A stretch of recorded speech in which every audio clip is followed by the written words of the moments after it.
Okay, so nami karon diri sa beach resort ni Sir Reggie Limsan. Okay, makita na to karon diri. Okay, nice kayo ang iyang area. So, lami kayo iligo, no? Aron, sulod mi diri.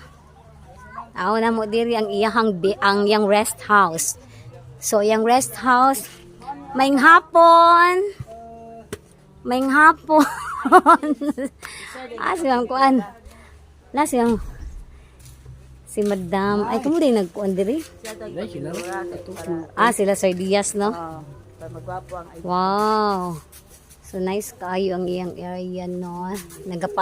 Nagapatrabaho pa maday siya, no?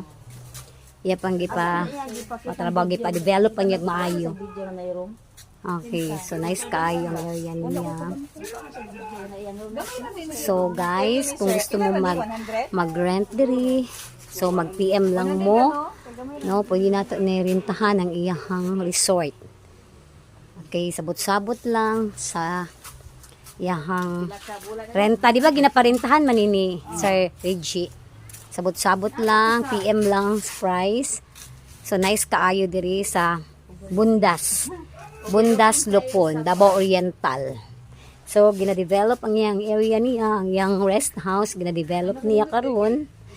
Pero, so far, dako na kaayong improvement, nice na kayo ang area. No? Wapa kayo iyang area. Labaw na ang tubig, diba, Mads? Yes. Okay, so, kita na to karon diri, oh. Okay, mawala ko na yung mga problema, mawala jud mga problema sa kinabuhi. Di ba? Oh, ganda kaayo. Okay, so mao ni ang iyang rest house. So ganda.